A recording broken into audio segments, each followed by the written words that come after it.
The Bitcoin price is right now at a really crucial level for the mid to long term. And the question is, will history repeat itself or will it turn out differently this time? And of course, we also talk about the short-term outlook for Bitcoin and what's going to happen here over the next couple of days. So if you think that's interesting, definitely stick around here.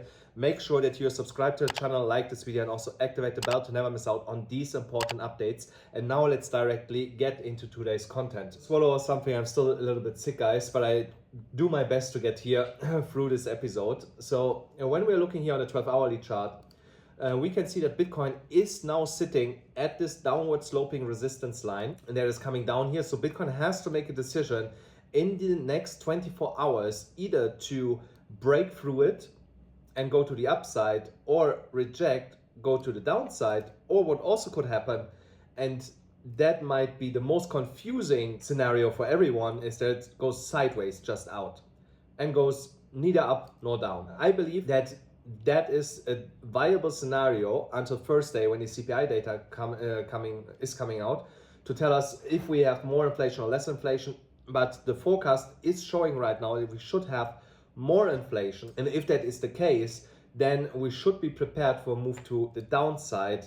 Nonetheless, I believe when the numbers are coming out, we're going to see a massive fake out to the upside and then actually go to the downside. So when we go then to the lower time frames, remember that I told you yesterday, guys, that Friday we got here that scam wick to the downside that trapped all shorts down here. If they were super highly over leveraged, they got liquidated today on this scam wick to the upside to trap long positions. So now we have trapped short positions and we have some trapped long positions, which makes it really complicated to tell in which direction we will go first. Regardless of that, I still believe that the most likely outcome is that we first go up to potentially 29.8, 30,200, 30,400 in that kind of range, and from there come then back down and liquidate everybody that is long. And then on the way up, of course, everybody that went short here is anyway liquidated. So that way market makers can grab liquidity from both sides of the stick. Once we are breaking then here through that level, we have to reevaluate the situation. If we can hold trend, where was now my chart with the trend? Here. So if we can hold this upward sloping trend line, which most likely we're gonna do, because I want to show you here also something else. If I zoom out here a little bit and go a little bit more here to the side, I have now to extend here both lines, and then I'm going to show you what I actually mean, why that level is so important, the 28,846 to 27,086 dollar level. When I go here a little bit back into the past, what you can see is, if I would now extend this a little bit longer, but I just don't want to bore you, I'll just do it by hand. You see, every time that we came into that region, we had a massive run here to the upside. Every time when we grabbed liquidity from there, we had a massive run to the upside. So there is massive interest in that area to bounce from there. So, and you can see we are just tapping on it right now.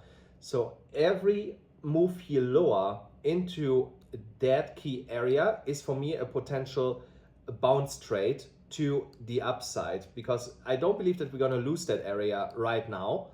It doesn't look like it that we would do that. The worst case scenario is that we come and touch the trend line, which is around $28,500 for now, and get either a bounce from there. And if we would surprisingly break it, then we will go to 27,400 approximately, and from there get a bounce. So we have two potential bounce trade areas where we can trade Bitcoin to the upside.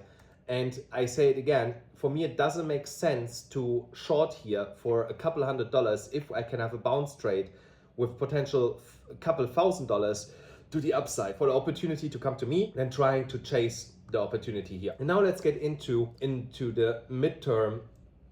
But just before that, guys, don't forget, the trading competition on BYBIT has started now, so we can now finally compete here in that competition, even though you can still register if you haven't yet. And if you haven't registered yet, then go to BYBIT, register, then choose Squad Showdown, and sign up for the AMC Winners team. We are right now 17 people, and I show you that it doesn't matter how many people we are. It's only important what the P&L is.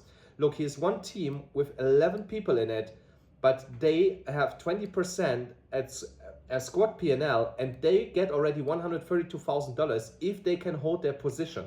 So even with 17 people in there, if we have the highest P&L, we're gonna take the biggest share in rewards back home. So that's why it's really important that you sign up and join the team, because the more people we are, the more likely it is that we get strong traders that can push us up in the ranking. And you find the link as usual in the pinned comment below in the description. So here you can see it. Here's the link directly to sign up on BYBIT. Don't forget, if you sign up, you still get $30,000 if you sign up with that specific link. The $30,000 are still there from BYBIT, so definitely take advantage of that. So now let's talk about why I believe that history will potentially repeat itself here again. So, and that is when we're looking at the last bear rally that we had in 2019, look at the dates. Here's something really, really interesting.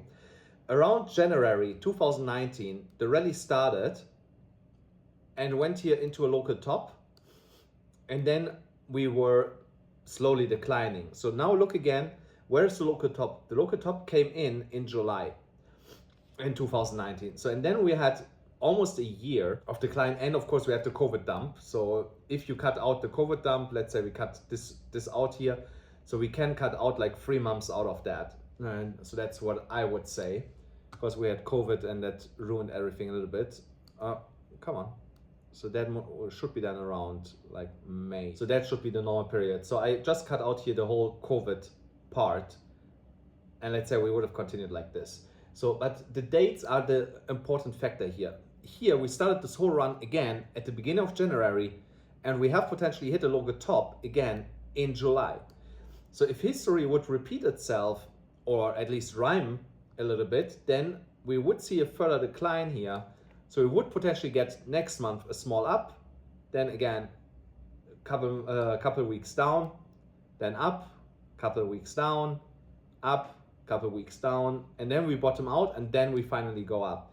So that's what it would most likely look like if we repeat history here. So here are right now some nuances that are totally different when it comes to the whole market environment than in the past, is that we have this time a lot of Bitcoin ETFs applications on the table that could be approved by the end of the year and totally change the chart in comparison to what happened in the past. Because in the past we did not have approval of a Bitcoin spot ETF, and if we get this, then we could around here see already a turnaround to the upside by the end of the year if we get a Bitcoin spot ETF. But for now, we should keep this in mind. So this is of course mid to long term a potential factor. And something else that I wanted to point out is also the 200 weekly moving average that is in alignment with the upward sloping support here. If you look at this like this, so here you see the longer we are respecting the upward sloping trend line here, the higher is also the 200 weekly moving average going up. And you see here, in the past, we came down to test the 200 weekly during the Corona dump, but we never came back until we had a new all-time high and went then down.